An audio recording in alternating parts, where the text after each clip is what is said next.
Hey, this is Adeea, the Trendy Socialite. I hope all is well with you. I wanted to come and record this video. I was going to do it in the car, but I just didn't have time. Quickly about last night. Well, first of all, let me say Happy New Year to everyone. All of my new subscribers, my old, my friends, my family, my YouTube community. I hope that the new year is starting off well for you and that it will be a very prosperous one. Okay, so back to the matter at hand. Have y'all seen and or heard about this new show on TLC called The Sisterhood? If you haven't, really quickly, it is a show about pastors' wives in the Atlanta area. I read a press release on it. My YouTube friend, Apostle Stacey Woods, first posted it a month or so ago, and she posted a link to the article about it and the trailer on premiering the show. And so I watched that and I read the article, and like the first line in it was drama, fashion, men, and then add the church. So already off top, I was skeptical, I was nervous, I was like giving it the side eye for real, because I was thinking this is probably not going to go over well. This is probably not going to be handled responsibly, spiritually or otherwise. So yeah, I wasn't really looking forward to it, but I wanted to see it so that, because I always have an opinion, I at least wanted it to be an informed opinion. So anyway, last night was the show, and I watched it. I watched it with a pastor friend of mine via Skype, and also while on Facebook and texting friends and other pastor friends that I have or whatever. So I got some other people's opinions as well, just to check it out, make sure I'm not the one that's being a prude or so closed-minded or trying to keep everything close to the vest.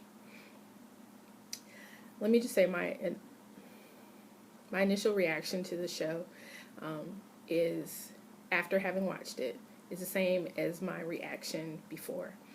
In my opinion, they do not handle the subject of pastors' wives responsibly. And I'm sure you're like, well, what qualifies you to give an opinion? Well, technically, no, not technically. I'm not, sorry, I am not a pastor's wife. I've grown up in the church all of my life.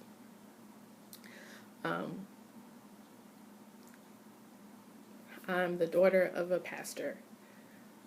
In my immediate circle of friends, one of my closest friends, she's actually my cousin, is a pastor's wife. My other close friend in our circle, she's a missionary. My mom is a pastor, so I have the female pastor perspective. Most of the people in my family are pastors, preachers, bishops, and so therefore I know their spouses and things of that nature. Both of my uncles are pastors, and my aunts, therefore, are first ladies. And let me say, from that perspective, I feel like this is not a representative sampling of what pastors' wives really are. And I know it sounds all clinical and statistical, whatever, but it really isn't. Maybe from a cultural standpoint, it may be a sampling of the scope or the face, if you will, the diversity of pastors' wives, but it is not representative of their spirit or of their nature, in my opinion. And they introduced, I think, 4 of them last night. I think next week they may introduce the last one. So I'm just going to tell you my opinion of them. Okay, Dominique, people are probably the most expressive about her because she is the one that has kind of put herself out there and has said a lot. She is very vocal about her opinions, her thoughts, her beliefs, what have you.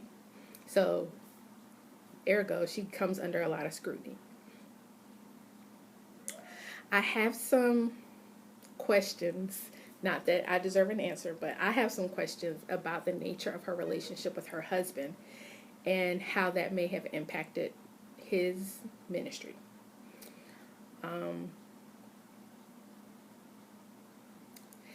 Because in that scene where they were getting ready for church, he was polishing their daughter's fingernails. Absolutely nothing wrong with that. So don't inbox me and leave comments below about how that's what your husband's, your children, your daughter's father does. Totally okay with that. And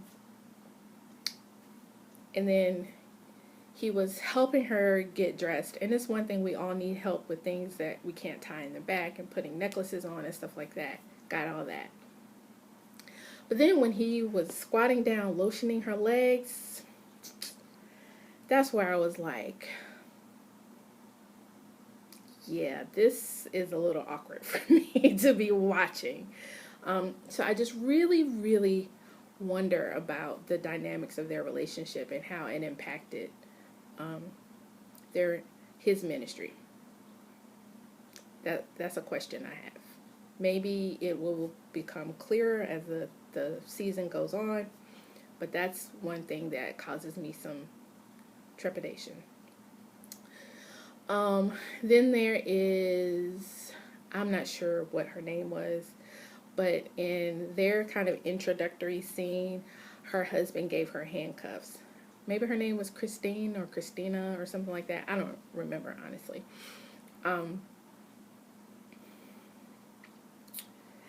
In my opinion, that's the one you gotta watch. She's messy. She talks about people and then she's quiet. Those are the ones you gotta watch. I, to a great degree, can get with Dominique in some ways because I feel like you will always know where you stand with her. She's so vocal and kind of over the top that you won't have to wonder. But this first lady right here, I wonder about her. I give her major side eye because you see, she creates these situations like the one where Dominique and Tara and her were at Dominique's house. And she just kind of sits there and watches the fireworks. When it was a situation you created, boo. So, yeah. Based on this first episode, I don't have too much for her. I just don't. I just think she's kind of messy. Hopefully, she's not. But that's what messy people do, in my opinion.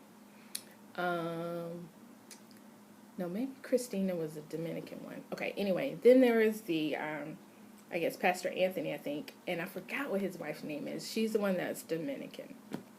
And they have a relatively thriving church, and she seems, honestly, I know what people were saying kind of about, especially when they had to talk with their daughters about sex and that kind of thing. In my opinion, based on this first episode, they seem to be a relatively stable couple. How they parent and how they choose to raise their children is how they choose to raise their children. I'm not at all mad at him for having a sex talk with his daughters. They are gorgeous. They are of that age where that is going to become a very real issue. And we as Christians can deny it and act like it's not, but that is not operating in reality. And so you do need to have a conversation with your children about that at the appropriate time that you and your spouse or other parent feels is necessary. So I ain't mad at them for that at all.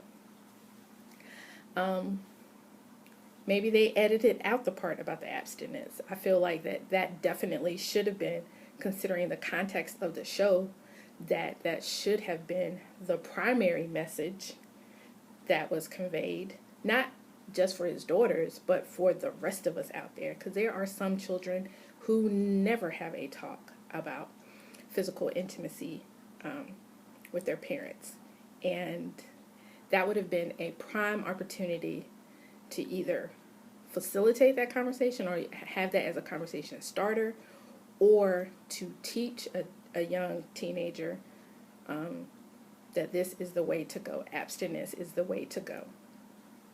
but they chose not to do that. So I'm very disappointed in that aspect of it, because I felt like that would have been a very, very responsible thing to do. But absolutely, if you're Christian, we need to start talking about sex in the church. And you need to, well, first, excuse me, you need to start talking about sex in the homes, and then it needs to be reiterated by the church. And we can't act like it's non-existent or say, oh, they just shouldn't have it. Clearly by the teen pregnancy rate, and I'm sure if they did a survey of teen pregnancy in the church, that's not the case. So I'm okay with them right now. We'll see how the season unfolds and see if my opinion changes of them. She seemed genuinely concerned about Brian and Tara's situation, and I feel like her heart is in the right place, unlike the one I was just talking about. So I'm okay with them right now. And so that's 1, 2, 3. So then there's Brian and Tara. They are an interracial couple. Tara is black. Brian is Jewish. Oh, yeah, so here's how. There's some dynamics there that I have some serious questions about. I'm not going to express them all right now, but I just got some questions, as my grandma used to say. Tara was, I felt like the scene with Dominique, Tara, and the other First Lady, I did agree with Tara to the extent of, regardless of your position in life, we all need the word. Believers need the word just like sinners do. Pastors' wives need the word just like the unchurched does. So I don't think that your position and the fact that you know the word negates you from hearing the word. Because we overcome by the blood of the Lamb and the word of his testimony. And faith comes by what? Hearing. And hearing. And hearing the word of God. So I didn't really I thought that was kind of pious of the other two ladies to kind of be like, well, you ain't got to preach to me. You ain't got to beat me over the head with the Bible. Well, clearly you do, because you going through, and some of this stuff is by your own hand. So, okay. Probably get some comments on that one, but that's just my 2 cents from the outside looking in, and based on how I discerned some things from what I saw. But Tara has some stuff with her too that I find can be a problem for her husband and his ministry.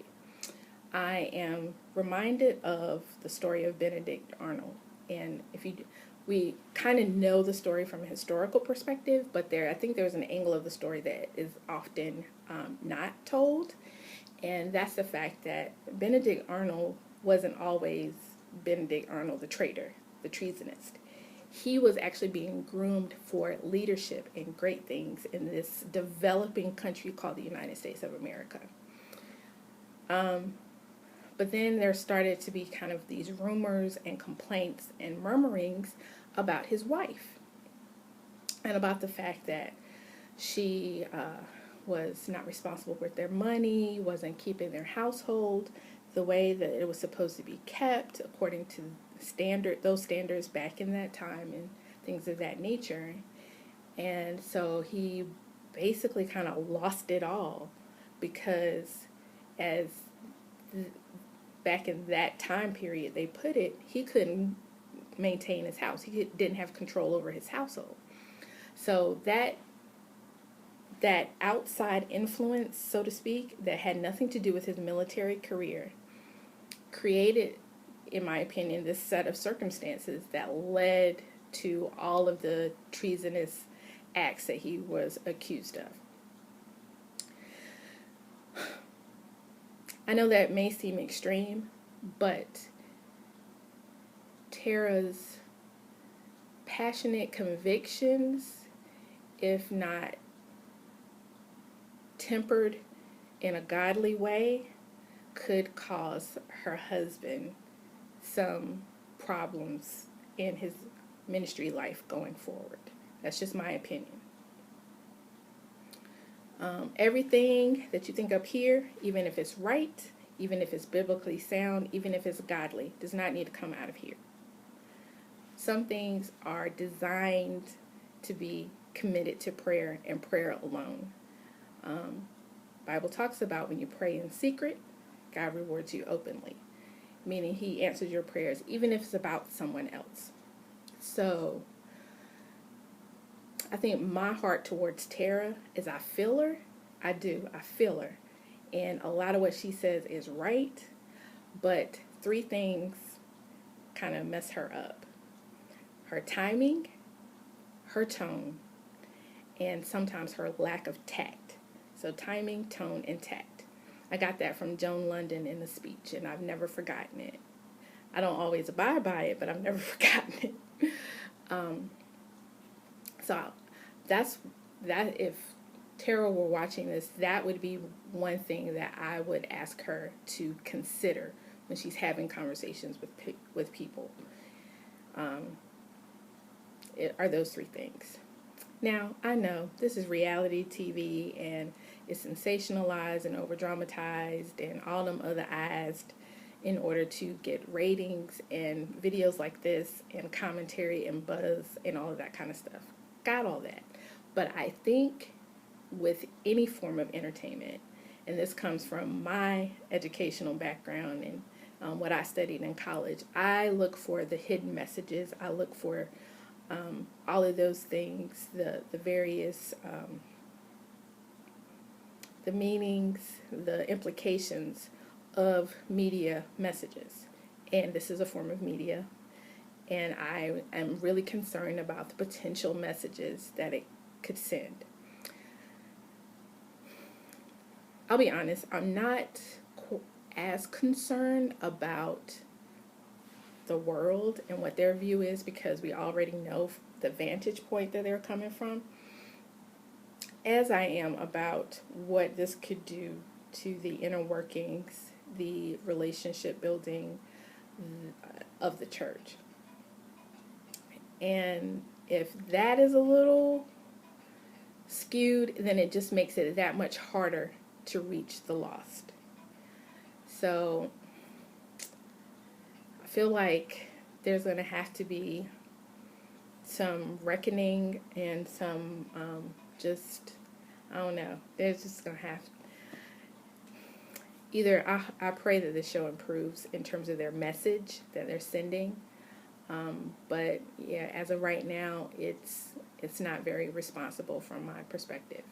I'm going to see if I can find a link. Pastor Marvin Sapp posted a video response, which I thought, some people thought it may have been too deep considering it's just a reality TV show. But again, to me, it's about the message and what they're implying and the effects of that message globally as well as within the church. So I'll try to find the link to his video, which he referenced Proverbs 11:22 about a gold ring and a pig's snout is just like a fair woman without discretion.